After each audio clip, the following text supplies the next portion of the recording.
Question, vivons-nous en permanence avec un mouchard dans la poche? Oui, potentiellement, répond un jeune homme, lanceur d'alerte. Oui, notre smartphone peut être une taupe, dit-il. Et il sait de quoi il parle. Il a lui-même écouté nos conversations, précisément celles que nous avons avec les commandes vocales de nos téléphones, de nos tablettes ou des assistants vocaux qui sont de plus en plus nombreux dans nos appartements ou nos maisons. Bonjour Thomas Boniek. Bonjour. C'est de vous dont il s'agit, c'est vous qui lancez l'alerte. Vous avez été data analyst, comme on dit, analyste de données pour un sous-traitant du groupe Apple. Avec vous, Olivier Tesquet, bonjour. Bonjour. Vous êtes journaliste, spécialiste des nouvelles technologies, vous travaillez pour Télérama et dans le dernier numéro de Télérama, vous avez écrit un papier sur ce sujet. Avant de vous écouter, Thomas Le Boniek, quelques mots, Olivier Tesquet, de ce dont nous allons parler, des assistants vocaux, d'un assistant en particulier. Deux notes que vous avez peut-être reconnues, celle qui annonce le déclenchement de Siri, qu'est-ce que c'est ? Alors Siri, c'est l'assistant vocal d'Apple, c'est-à-dire que vous appuyez par exemple sur le bouton central de votre smartphone, de votre iPhone, la petite musique qu'on vient d'entendre retentit, vous parlez à votre téléphone en lui demandant quelque chose et cet assistant vocal répond. Alors cet assistant vocal, c'est une intelligence artificielle et comme toute intelligence artificielle, eh bien il faut l'entraîner, c'est-à-dire lui fournir des données et mettre des êtres humains derrière ces données pour les analyser afin de la rendre plus performante. Ça marche aussi sur tous les produits Apple. Le genre de questions qu'on lui pose, c'est par exemple quel temps fera-t-il demain ? Et il répond. C'est ça, on peut lui dire à peu près n'importe quoi. On peut lui demander de composer un numéro de téléphone, on peut aussi lui confier ses peines de cœur. Il y a des gens qui confient les peines de cœur. On va poser tout à l'heure la question à Thomas Le Boniek. Olivier Tesquet, quand on pose une question, comment ça fonctionne dans les grandes lignes ? Qu'est-ce qui se passe ? Est-ce que la demande est traitée par l'intelligence artificielle du téléphone lui-même ou est-ce qu'elle est envoyée à un centre et elle revient depuis un data center ? Non, c'est-à-dire que le téléphone, quand vous faites une mise à jour, par exemple, la mise à jour que vous allez installer sur votre téléphone, ce sera peut-être la version améliorée de Siri. Et donc Siri vous répond comme s'il était finalement dans la même pièce. Mais ensuite, vous avez effectivement toute cette main-d'œuvre qui est chargée au quotidien de travailler à l'amélioration. J'ai mal posé ma question.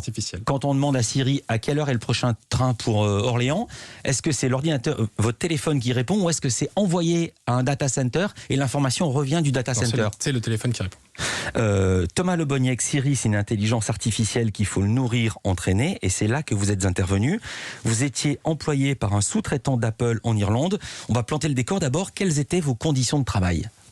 Eh bien, on était dans un open space et on était plusieurs centaines répartis dans toute la ville à faire le même travail qui consistait à corriger des centaines d'enregistrements au quotidien. C'est important de le préciser, c'était en Irlande, manière légalement d'échapper à une certaine partie de l'impôt par Apple et par plein d'autres firmes. En open space, sur le contrôle permanent d'un superviseur, vous aviez la terreur d'être convoqué dans son bureau, ce que raconte le papier d'Olivier Tesquet. Tout à fait, oui. Il y avait une exigence de méticulosité, en fait. On nous demandait d'avoir un taux de précision supérieur à 90% et on était contrôlé toutes les semaines. Et les gens qui n'arrivaient pas à ce taux-là étaient régulièrement convoqués et bien évidemment, ils se faisaient licencier. On vous demandait également de garder le secret sur votre travail, comme si vous étiez des agents, entre guillemets, secrets. À qui ne fallait-il pas en parler ? À personne. La clause de confidentialité était très claire. Nous ne pouvions en parler ni entre nous, ni à notre famille, ni à nos amis. C'est-à-dire, entre vous, vous n'aviez même pas le droit de parler de votre propre travail ? Non. Non. Il fallait qu'on reste silencieux, en fait. Alors, comment ça se passait ? Vous deviez écouter les conversations d'utilisateurs avec Siri, des conversations a priori insignifiantes. Exemple, à quelle heure le prochain train pour Orléans ? Combien de temps duraient ces conversations ? Les enregistrements, c'était très variable. Ça pouvait aller d'une seconde à 2 minutes. Mais on pourrait dire en moyenne de 15 à 45 secondes. Et votre rôle consistait en quoi, une fois qu'une conversation avait été entendue ? Vous deviez voir si les mots entendus matchaient avec les mots écrits, c'est ça ? C'est à peu près ça. C'est à peu près ça. Siri fait une retranscription déjà de la voix vers le texte et nous, notre boulot derrière consistait à améliorer la précision du texte. Mais il y avait d'autres fonctions qui venaient derrière aussi, donc un travail d'annotation, notamment des mots-clés qui pouvaient intéresser Apple. Donc par exemple la musique, les contacts, les noms d'artistes, les lieux. Et donc, dans les enregistrements, on entendait toutes sortes de choses. On entendait des numéros de téléphone, on entendait des noms propres, on entendait des choses extrêmement intimes. Ouais. Comment se fait-il que le système fonctionne aussi bien ? Je vous donne un exemple. Moi, je dicte mes papiers avec mon ordinateur. J'écris pas à la main, je dicte. Il fait la différence ici en émission culture. Il fait la différence entre Jacques Weber et Francis Weber, le metteur en scène. Il met un V à Francis Weber, il met un W à Jacques Weber, comme c'est le cas. C'est grâce à des gens comme vous, ou est-ce que c'est l'intelligence artificielle toute seule qui compare avec des bases de données. Alors, est-ce que vous vous souvenez des premières apparitions de Siri qui datent de 2010-2012 environ? À ce moment-là, l'assistant vocal était d'une qualité médiocre. Ouais. Et à force de travail, effectivement, de travail dissimulé, invisible, on améliore la précision de l'assistant vocal. Donc, il fallait effectivement... Donc, c'est pas du tout. Moi, je me suis réjoui pendant très longtemps, jusqu'à ce matin, je pensais que c'était la machine qui apprenait, pas du tout. C'est un être humain qui dit non, Jacques Weber, ça s'écrit comme ça, et Francis Weber, ça s'écrit comme ça. Il faut nourrir la machine, et pour que la machine se nourrit, il faut des rouages humains, dont j'ai fait partie. Elle ne se nourrit pas toute seule en allant lire des papiers dans la presse, dans Télérama par exemple. Non. Il y a de l'humain. Alors, on ne parlerait pas de ça s'il n'y avait pas une dimension d'espionnage. Est-ce que vous écoutiez toutes les conversations avec Siri? Est-ce que vous écoutiez celles qui sont déclenchées volontairement et d'autres qui pourraient l'être involontairement? Une partie de notre travail consistait effectivement à faire de l'élagage, donc à identifier les enregistrements qui ne correspondaient pas aux exigences d'Apple. Et donc il fallait bien évidemment identifier les enregistrements qui étaient faits de manière involontaire. Comment, Olivier Tesquet, comment on peut déclencher involontairement une conversation? Il suffit que vous appuyez par mégarde sur le bouton. Moi, il y a plein d'enregistrements d'ailleurs qu'a écouté Thomas, où des gens s'adressent à leur téléphone et disent mais pourquoi tu t'es déclenché Siri? Donc il y a tout un tas de déclenchements intempestifs au fond du sac, au fond de la poche, etc. Ça arrive de manière très très usuelle à partir du moment où on manipule nos appareils à longueur de journée. Ou même avec des mots qui ressemblent à « dis Siri ». D'accord. Par exemple, vous allez visiter une Syrie et hop, où vous parlez de la Syrie, ouais. Et non mais ça tout vous fait sourire, mais c'est comme ça, non, et ça déclenche Syrie. Et ensuite, vous ne savez pas que vous êtes enregistré à votre insu, évidemment. Combien de conversations vous pouviez analyser chaque jour? Il fallait atteindre 1300 enregistrements au quotidien. 1300, mais 1300, si ça fait une minute, il y a 1300 minutes, il ne suffit pas d'une journée pour faire les 1300 minutes. Mais alors là, c'est parce que vous estimez que chaque enregistrement a une minute, mais les enregistrements avaient une longueur très variable. Quel était le contenu, ça c'est la durée, maintenant le contenu des conversations que vous écoutiez, qu'est-ce que les gens disaient? Vous aviez toute la diversité des choses que vous pouvez imaginer chez les humains. Donc bien évidemment les choses un peu trash, de la pornographie, de la sexualité, des choses très intimes aussi. Attendez, je vous interromps. Il y a des gens qui confient leur sexualité à leur à Siri. Oui, mais de toute manière, c'est un assistant vocal, donc vous pouvez lui donner des indications, des commandes. Donc vous pouvez lui dire de vous chercher du porno sur Internet, si vous voulez. D'accord. Et après, le type ou la fille précise ce qu'il veut voir comme image, et vous l'entendiez? Éventuellement, oui. Quoi d'autre vous avez entendu? Moi, ce que je trouve le plus choquant, ce sont les déballages d'intimité qui sont complètement involontaires. Donc parmi les enregistrements... que j'ai entendu, il y avait des gens qui parlaient de leur sclérose en plaques, de leur cancer, de leur chimiothérapie, de choses très intimes dans leur relation familiale aussi. Et de choses très très graves au point que vous êtes allé en parler à votre chef. Combien de temps vous avez tenu dans ce job, Thomas Le Boniec? Réponse juste après une courte pause. Compagnie d'Olivier Tesquet, journaliste tech, mais pas seulement pour Télérama. Vous avez consacré une enquête à Thomas Le Boniec, lanceur d'alerte. Ça va bien plus loin que ça, puisque vous travailliez, Thomas Le Boniec, pour une société sous-traitante d'Apple en Irlande. Vous écoutiez les conversations pour améliorer l'écoute vocale, notamment le dispositif Siri. Vous avez tenu combien de temps? 10 semaines, il me semble. 10 semaines seulement dans ce travail. Qu'est-ce qui vous a fait craquer? Dès le départ, je trouvais que c'était quelque chose d'assez immoral, mais j'avais pas trop le choix parce qu'il fallait que j'ai un travail. Le moment où j'ai décidé que je pouvais plus tenir et qu'il fallait que je parte et que je fasse partie des lanceurs d'alerte, c'est quand j'ai entendu l'enregistrement d'un pédophile. À ce moment-là, c'était plus possible d'ignorer le dispositif d'espionnage en fait auquel je participais. Attendez, il y a plein de gens qui nous écoutent et qui se disent mais c'est une bonne chose que d'arriver à repérer les pédophiles et les mettre hors d'état de nuire. Je suis pas sûr que ça soit si évident que ça. Expliquez.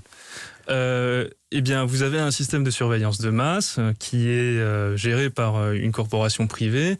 Est-ce que vous avez vraiment envie qu'elle se retrouve à échanger des informations avec toutes les polices nationales, avec ce que cela veut dire de variation dans le droit de chaque pays et ce qu'on estime être illégal dans certains pays. Donc par exemple, je ne sais pas, l'homosexualité. Alors venons-en juste à la pédophilie. Vous entendez quelqu'un qui tient des propos et qui manifeste ses penchants pédophiles, que faites-vous? Eh bien... Vous avez prévenu votre hiérarchie ? Oui, c'est ce que j'ai fait, oui. Ouais. Et ils n'ont pas vraiment réagi, à vrai dire. Je suis allé vérifier quelques jours plus tard et l'enregistrement était toujours dans la même base de données. D'accord, mais quand même, votre hiérarchie vous a reçu une proposition d'aide psychologique par téléphone, ce que raconte Olivier Tesquet dans l'article.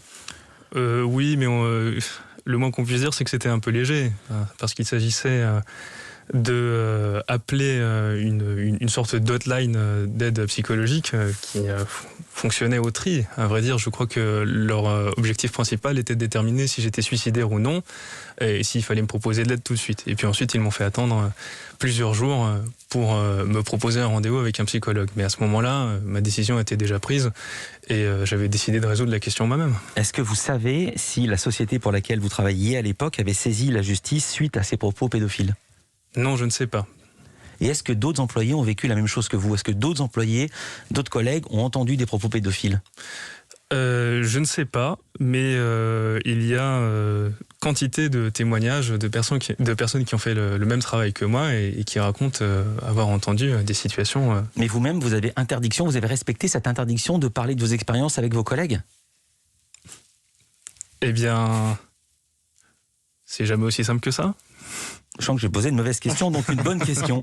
Olivier Tesquet, resté 2 mois dans une entreprise et l'a quitté à cause d'un burn-out, comme ce fut le cas pour Thomas Le Boniec. Est-ce que c'est pas fréquent ?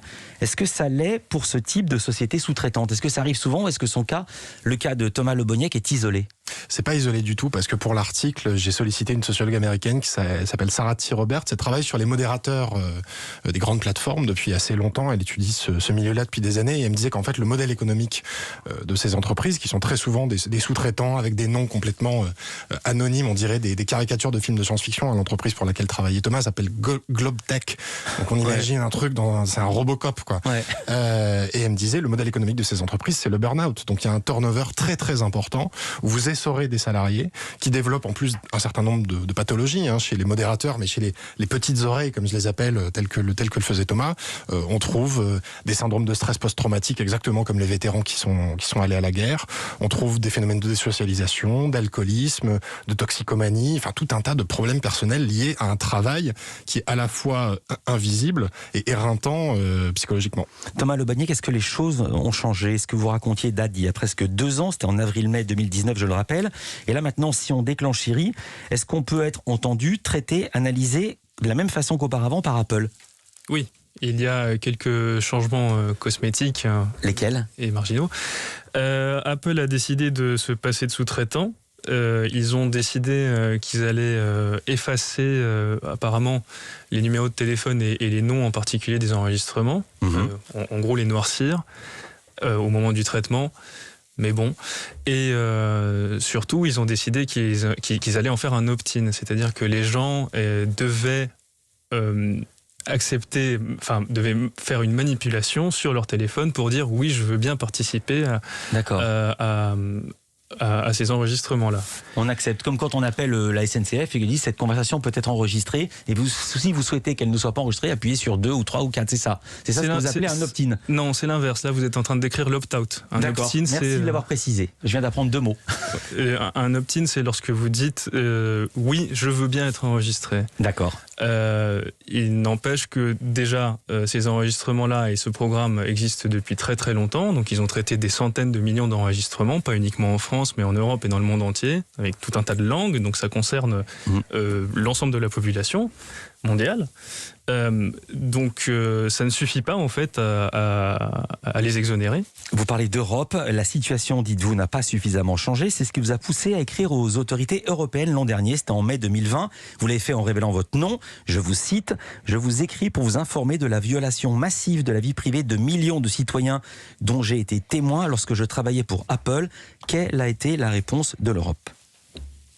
Ils vous ont répondu quoi ? Ils m'ont pas répondu. Bon.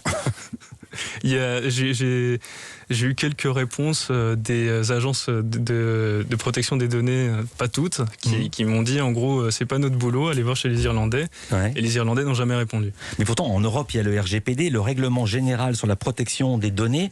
C'est pas suffisant, c'est pas contraignant. Au nom de ça, ils ne vous ont pas répondu. Il faut croire que le RGPD est optionnel pour Apple. Expliquez alors. Eh bien... c'est pas contraignant. Apparemment, non. Il y a des sanctions que peuvent prendre les autorités administratives, mais puisque celles qui sont responsables au niveau national ne s'en occupent pas, eh bien, en gros, l'application du RGPD reste là. Je veux dire, ce qui frappe, c'est qu'Apple axe sa communication sur la protection des données, notamment pour se démarquer de Facebook, parce que c'est un enjeu commercial. Et fin janvier, pendant une conférence internationale justement sur la protection des données, le PDG d'Apple disait « Nous devons avoir de l'IA éthique, IA, intelligence artificielle éthique, comme nous avons de la collecte de données éthiques ». Qu'est-ce que vous vous dites ? Comment vous réagissez quand vous entendez ça ? Je pense qu'il y a des arguments très forts pour dire que Apple mène des pratiques commerciales trompeuses.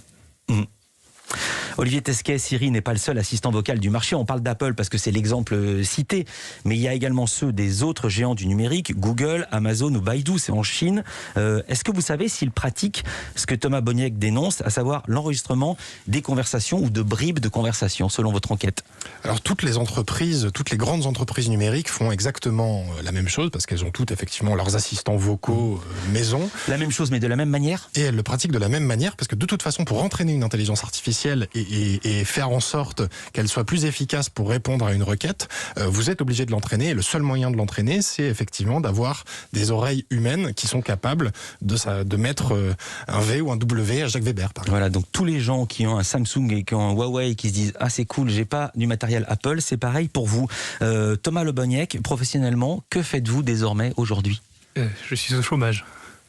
Et est-ce que ceci explique cela ? Je ne sais pas, peut-être. Vous espérez quoi ? Vous cherchez quel boulot, dans quel genre ? Moi, je suis sociologue de formation. D'accord. Et vous avez accepté ce boulot parce que vous n'avez rien trouvé d'autre ? C'est ça, j'ai passé 8 mois sans travail après mon diplôme de master en septembre 2018. Voilà. Et vous espérez quoi au bout de votre combat ? C'est difficile à dire. Moi, j'aimerais déjà qu'on commence par parler des choses qui sont possibles et qui sont sur la table. Donc déjà, l'application du RGPD, ce serait une bonne manière de commencer. On devrait lancer des enquêtes, on devrait obliger Apple à dévoiler ce qu'il y a dans la boîte noire, en fait. Et à comprendre, et nous aussi comprendre en fait ce que ça représente comme trafic, comme flux de données, ce qu'on est en fait en train de leur donner, ce dont on est dépossédé. Voilà, c'est un dossier sensible et on comprend votre prudence lors de vos réponses et chaque mot pesé au trébuchet. Apple, et pas seulement Apple, c'est ce qu'on apprend dans votre enquête, Olivier Tesquet, journaliste pour Télérama. Je vais citer votre dernier ouvrage, État d'urgence technologique. C'est un autre sujet, mais tout aussi intéressant. Comment l'économie de la surveillance tire parti de la pandémie. Merci d'avoir été avec nous, Olivier Tesquet, journaliste pour Télérama. Merci, Thomas Le Boniek. Vous vouliez dire quelque chose ? Oui, alors on a créé une adresse mail pour discuter avec les gens que ça intéresse et aussi... Allez-y, donnez-la. Alors c'est témoignage.assistant.vocaux@protonmail.com, donc tout au pluriel, témoignage avec un S, assistant avec un S, témoignage.assistant.vocaux. Et vocaux, il y a un X parce que c'est au pluriel. Merci d'avoir été avec nous tous les deux, Thomas Le Boniek, Olivier Tesquet. Culture Média continue.